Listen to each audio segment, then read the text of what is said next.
to the third series of In Our House. For those of you new to our programme, this is what you can expect. Hello and welcome to In Our House. We're here with a programme for youngsters of our age that hopefully your parents and grandparents will also want to watch. On the programme today, this one is inspired by the children's hospital. Get it? Hospital. and later in the programme you will see what I'm doing with this. So this series we'll be looking at animals from Birmingham's Conservation Park. This is the golden-headed lion tamarin. It's from Brazil. my sister has written this poem in honour of our great-granddad. Dear great-grandfather, I see your plaque on the wall every day. On In Our House we have news for children of our age, like this. The last of the familiar old-style trams has been taken out of service on the Metro line. We are in the Metro control room and as you can see, they are monitoring all of their trams. Look out for our bad spellings of the week. Telephone boxes are quite old-fashioned because nowadays everybody uses one of these. So that means lots of telephone boxes have been taken out of use. This is one of the craziest ideas I've ever seen. A coffee shop in a telephone box. And look out for our mystery picture of the week. We'll be bringing you plenty of sports. Well done, guys! All the way through to the line.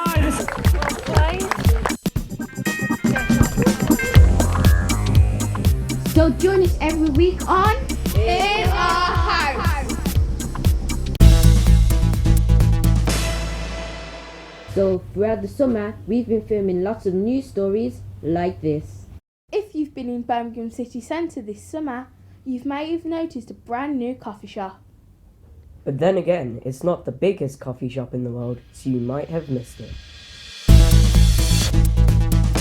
Telephone boxes are quite old-fashioned because nowadays everybody uses one of these.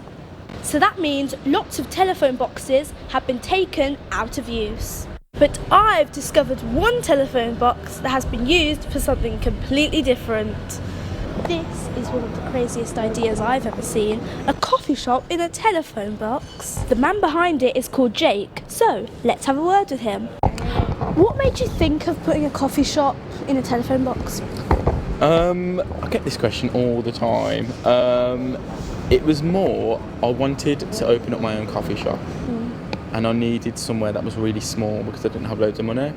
And you can't really get much smaller than a telephone box. Well, as you've seen, you've only been here like 5 minutes, people stop and stare, they always want to take pictures. I've had people contact me from Brazil and America and Australia and they've all heard about it on social media. And how? But they have, they've managed to find out about it. There's a big coffee shop nearby. What do you think they think? I don't know, I haven't had much feedback off them yet. The staff haven't really come out and said anything. I'm not 100% sure, but hopefully, being a small business, they do support me, hopefully. I want to expand by next year and hopefully some street food. That's what I want to target, different street food. I think it would be really great for the area. Everybody's very pleased to hear about the independent company run by local people. And it's causing quite a stir in more ways than one. Amari Koryang, TNT News, possibly the world's smallest coffee shop. Also in the summer, we went to commemorate the end of World War II at the Hall of Memory. Today we remember those who laid down their lives and all those who had endured the loss of those they had loved. We remember the sufferings of those who fell into the hands of the enemy.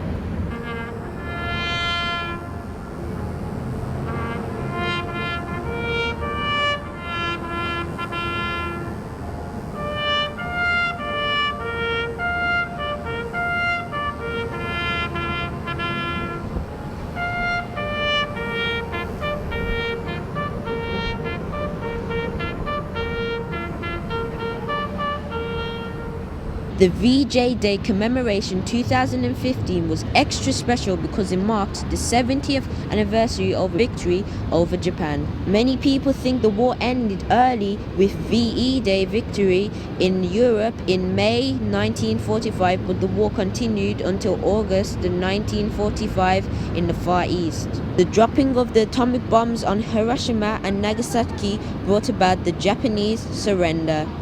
Today, many veterans will probably see this as their last major commemoration. AJ Lindo, TNT News, Hall of Memory. Time for Creature Feature.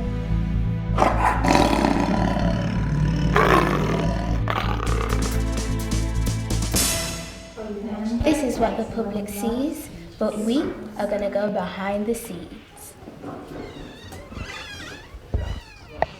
This is a Utila Island iguana. In the morning, they've started to wake up now, so all the lights are on. And that one in particular, that is a heat and UVB emitting bulb. So the lizards can warm up, but they're also able to take in UVB to make vitamin D3, which is actually very, very important for healthy bone growth as well with this particular species. What's UVB? So UVB is part of the sun's rays, so obviously we've got to be very, very careful not to get burnt. But these lizards can tolerate high amounts of UVB because they're found in an area, little island off Central America, that obviously gets very, very hot and the sun's out all the time. So so they need to be able to take lots of this UV. So do you? Whoa.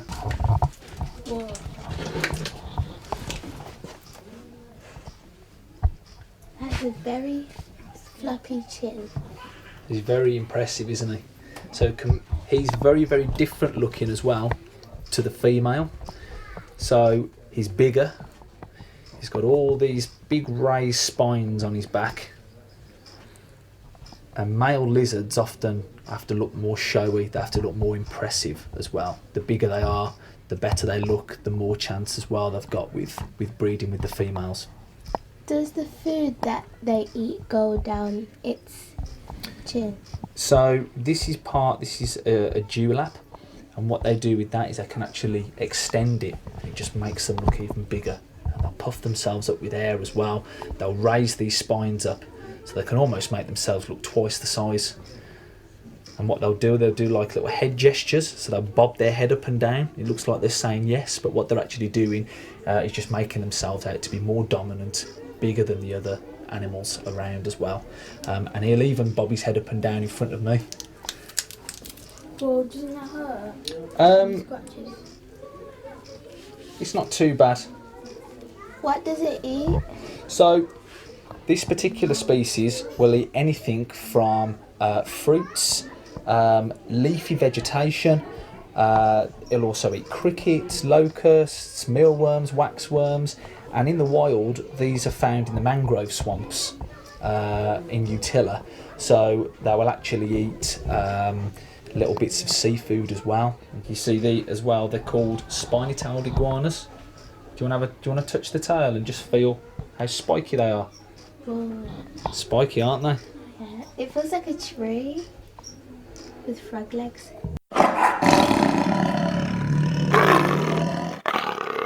Now it's this week's spelling mistake. Oh, it definitely looks like a education centre with all the 11 plus and sat. I don't think you spell preparation like that. How do you actually spell it? It's with the A instead of the E for after the That's barely good preparation for life. And also look at the grammar. To book your place, comma, capital P. I don't think we'll be calling them. Now the sports news. Me and Koji went to see a champion gymnast in the making. His name is Joe Fraser and he's just won a major European championship. Here we are at GMAC, which is Gymnastics and Martial Arts Centre in Birmingham. I'm here with Joe Fraser. Joe Fraser is the European Youth Olympic champion in gymnastics. So talk us through these then. Well, I got the gold in the team competition, which I did with Hamish Carter and Gianni Regini Moran. It was a great experience competing with great teammates I've competed with for many years.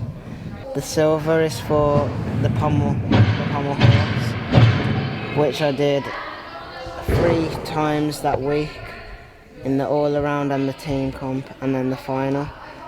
All routines I did clean, and I was very happy to come away with a silver medal at the end of the week. And then the bronze is for the rings exercise. That was the closest final we had there. All of the top 3 were within 1/10 of each other, which is 1 pointed toe or 1 small step. So it was a really, really close final. It could have gone any way. So there's the medals then. Can you put one on? Yeah, sure, why not? Can you tell us more about the competition? Well, it was a multi-sport event and it contained 11 sports, which it's quite a different competition to something I'm used to, because we usually only do competitions in gymnastics. So being involved with different sports, bonding with different team members was a good experience for me. There's a photo of me and my teammates. There's me here, Hamish Carter there, Gianni Regini Moran in the middle. And then there's my Team GB bottle. Us again, when we had our first training session. Yeah, another photo of us at the training hall, playing with the selfie stick. Yeah, another photo. Just having a bit of fun.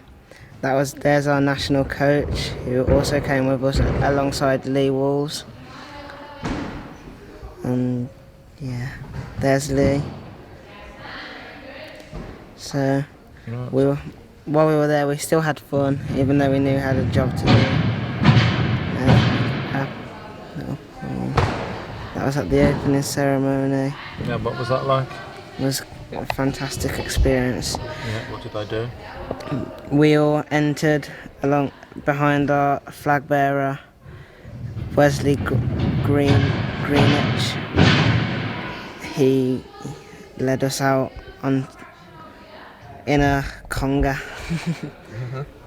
So that's us with the judokas. So with what?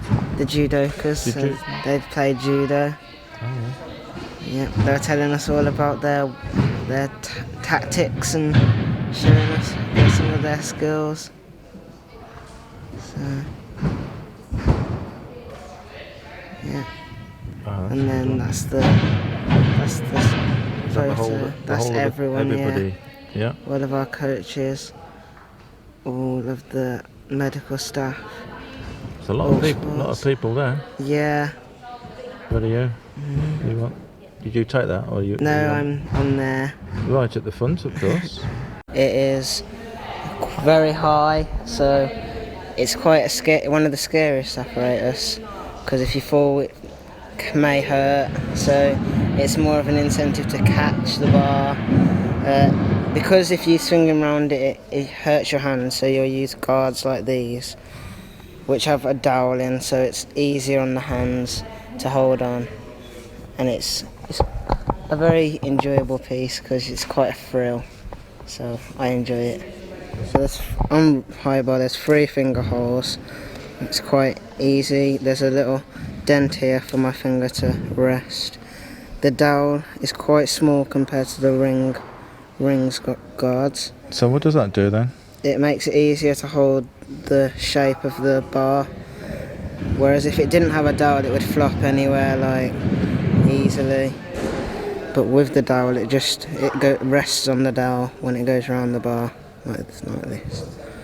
I get a new pair of guards maybe every 6 months, and it takes me a good month for them to wear in, and if you get a little slit in them you need to get a new pair straight away because you're at risk of it snapping completely.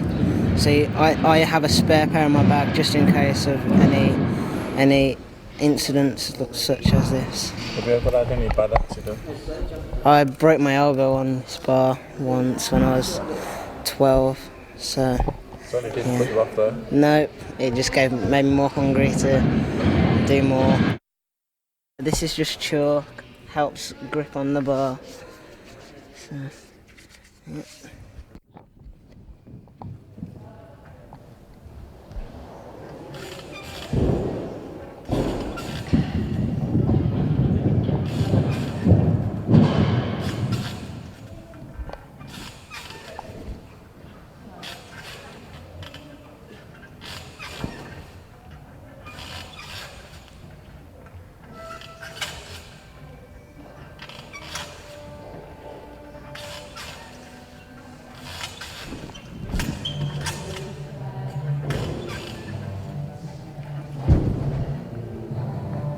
Score points in this?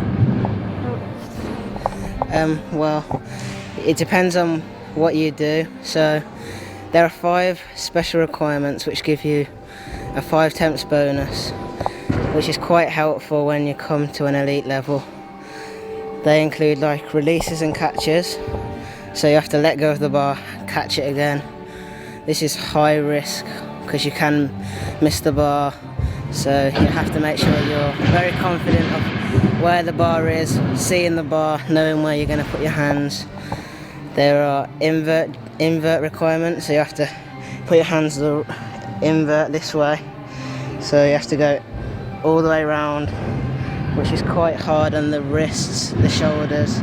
So you have to adapt your physique to be able to withstand the pain of your shoulders being in the inverted position. Yeah, so the more releases you do, the better, higher start value, but also the more risk you have of falling off, so you have to balance that well. And the execution helps as well, so how neat you are depends on, so yeah, you have to balance your neatness and your difficulty to get your highest score.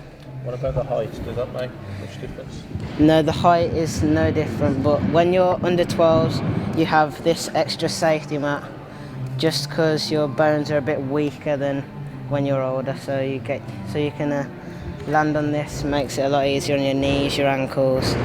So, but when you're at senior level, you'll just land on this mat here, which is a lot harder than this because you have extra height, because many gymnasts, when they're senior, they'll be a lot taller than under 12, so they need more room to swing underneath the bar, so yeah.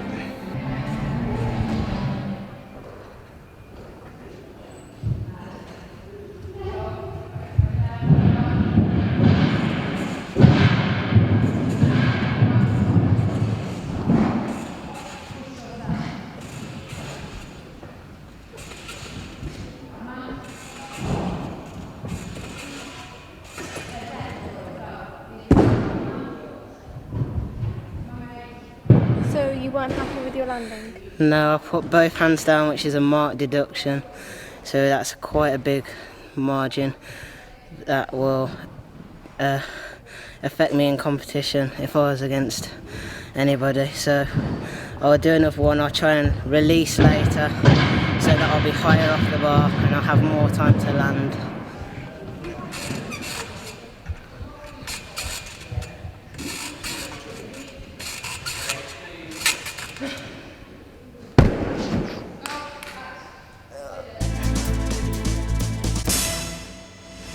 We hope you took advantage of the owl trail this summer. We certainly did. There's 89 owls in total, and this map shows where all of them are. Oh, we had a lot of fun. There were hundreds of people going around the city centre on this owl trail. And Amari went to investigate.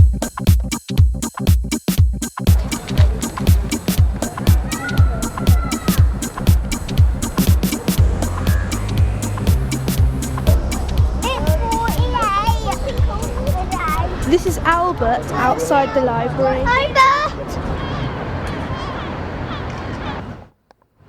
This owl hasn't got an owl name, but it's called Welcome to Birmingham, where you can see all the key things in Birmingham, such as Selfridges, the canal, the new library, and the town hall.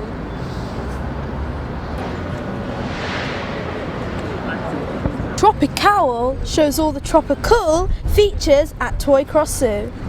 This is the wise old owl outside the library, but the library's not open yet. Jack Owl, named after the Union Jack, very patriotic, outside Birmingham's War Memorial.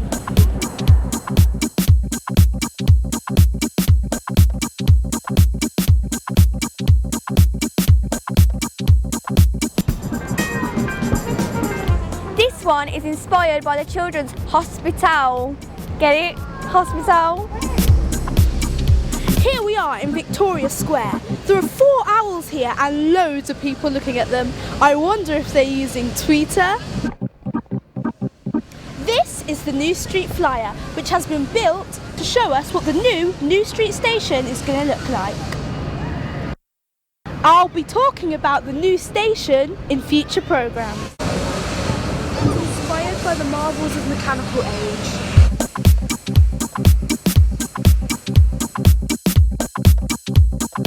This one is sponsored by the Birmingham's Wellbeing Service to remind us to keep active. Let's go.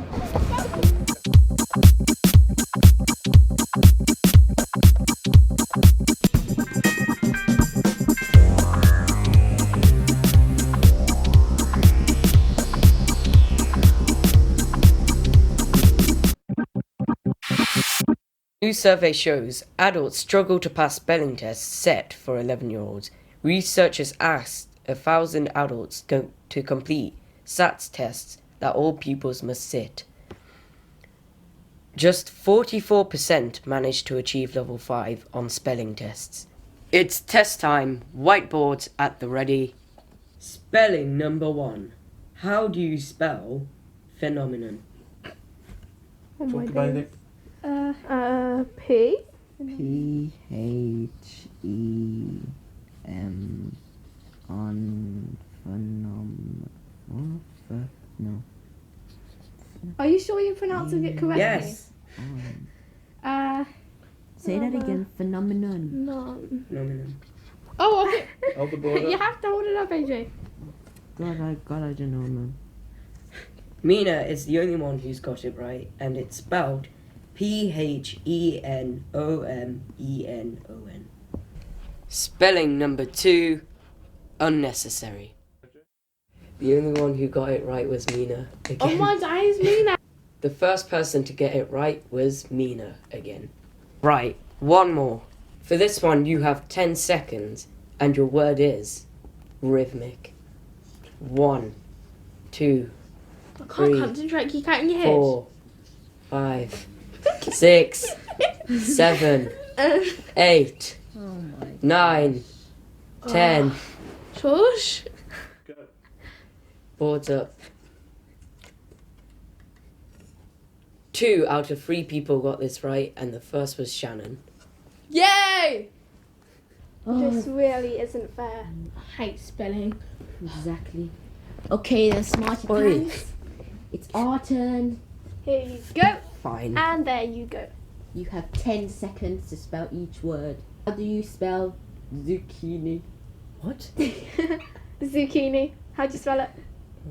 10, 9, 8, 7, 6, 5, 4, 3, 2, 1. Show boards. Wrong. I've never even heard of the word. The correct way to spell it is Z-U-C-C-H-I-N-I.